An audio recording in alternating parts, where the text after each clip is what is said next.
Hello, Abel Carrillo here, and I'm with Hive Education. I want to let you know that we're doing a new video series here. It's an opportunity for you guys to see an in-depth look of what goes on inside each and every center. We'll be visiting Chaparral, Sunland Park, New Mexico Children First, and today we are here in Santa Teresa. We are going to be featuring the infant room. This is an interview that I had with Marlene Contreras. She gives you the ins and outs and the dedication her team puts together for your child. Without further ado, let's get started.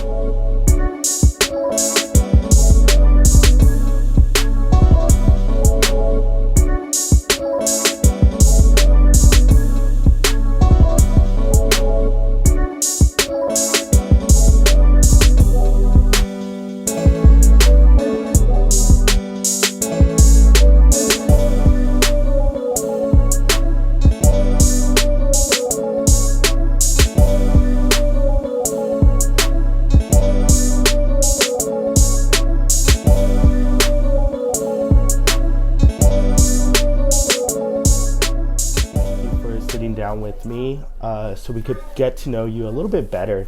Okay. How long have you been working here at Bumble Bee? I've been working here at Bumble Bee 2 years and a half. 2 years and a half? Yes. And before Bumble Bee, what was it that you were doing? I used to work for a church. I was the teacher for the babies. Yeah. And I also do the cleaning at the same church. And what made you, I guess, first off, like, it seems like you've been working with children for a while now. Mm-hmm. You have children of your own. Mm-hmm. But what is it that made you want to pursue something like a career or just a job where you get to interact with children every single day?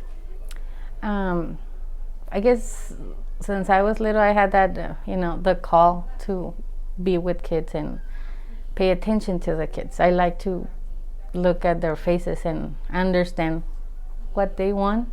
Yeah. Because they can talk. Mm-hmm. But you can really tell for how they're behaving. Yeah. And the way they're looking at you if they need something. And I've always been so interested in that, to understand the children. Yeah.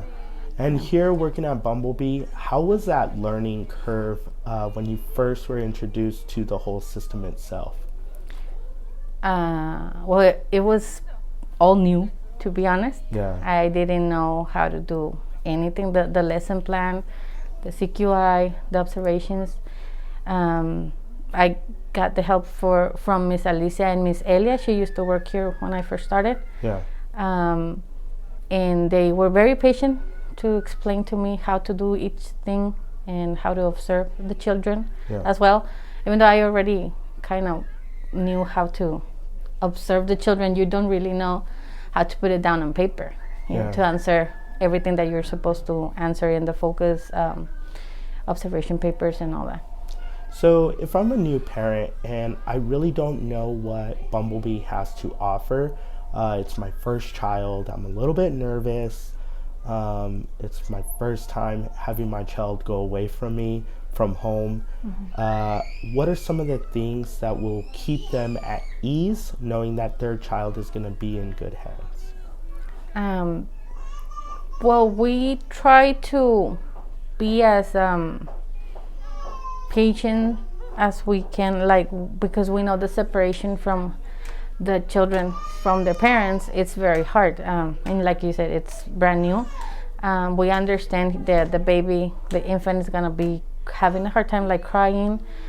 We try to soothe them, we hug them, we talk to them, and we always tell the parents as well, because sometimes it's also as hard for them.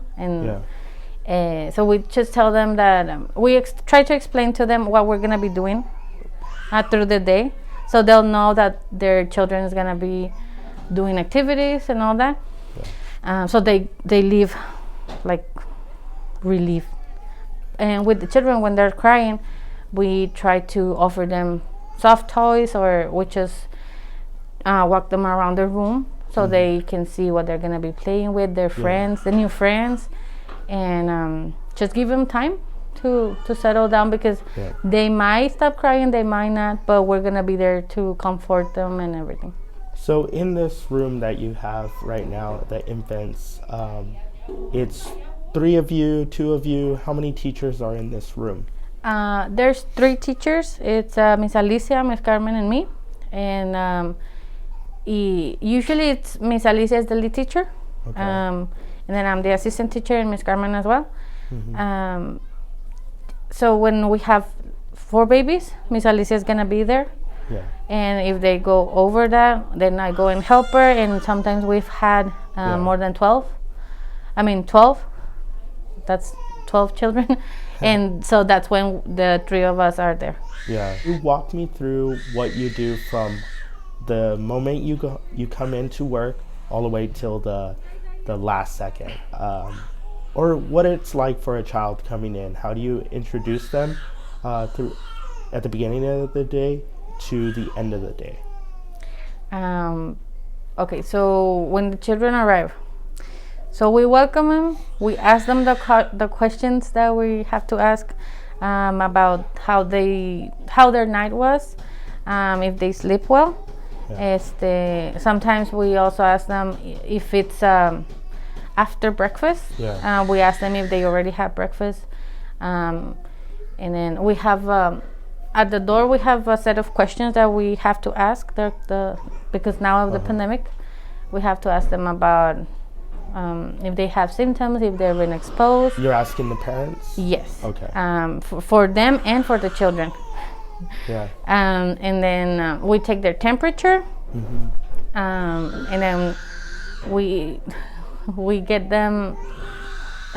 We take their jacket off, and then we wash their hands. Yeah. And then if it's early in the morning before breakfast, they're gonna be at the open centers. Yeah. If it's exactly at breakfast time, we wash their hands and we set them down. Yeah. And in that room we use bibs, so they use bibs. And then they eat breakfast, and then when they're done with the breakfast, they go. We wash their hands, we shake the diaper, and then we go to circle time. Yeah. And that's when we sing and we welcome everybody. Different things. Yes. Okay. Yeah. So right now, when you were answering that question, there was obviously commotion going on, yes. Crying. You as a teacher, how do you manage that? How do you find the patience for it?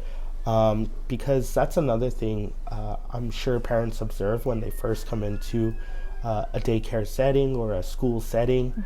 They see some kids might be crying, some kids might be yelling. Again, it's a new environment for everyone, especially in early childhood. How do you find the patience? How do you cancel out the noise? Obviously you're aware of your surroundings, what's going on, but what is it like? What's the balancing act?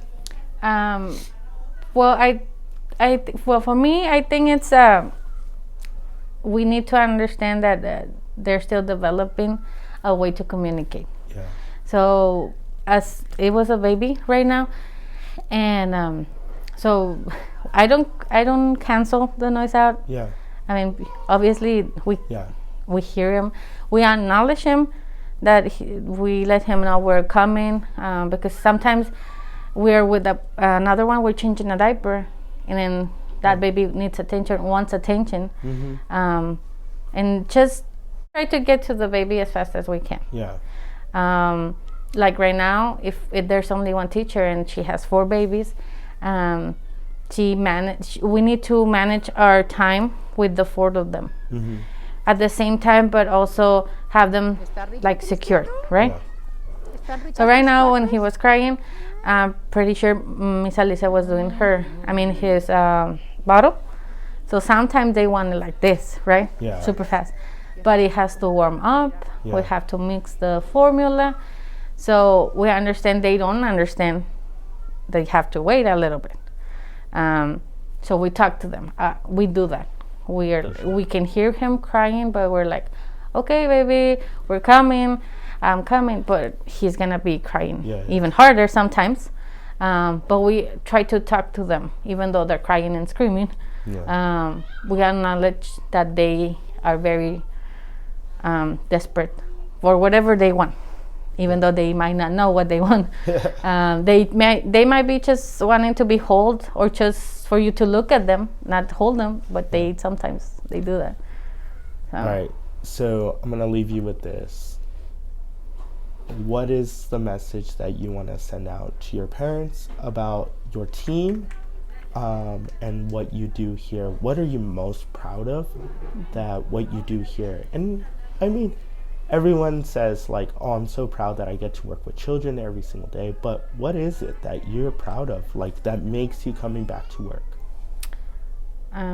For me, I would say that I love to take care of children because I love for the parent to feel secure that their children are safe with me, because I think I'm capable of taking care of the babies the right way.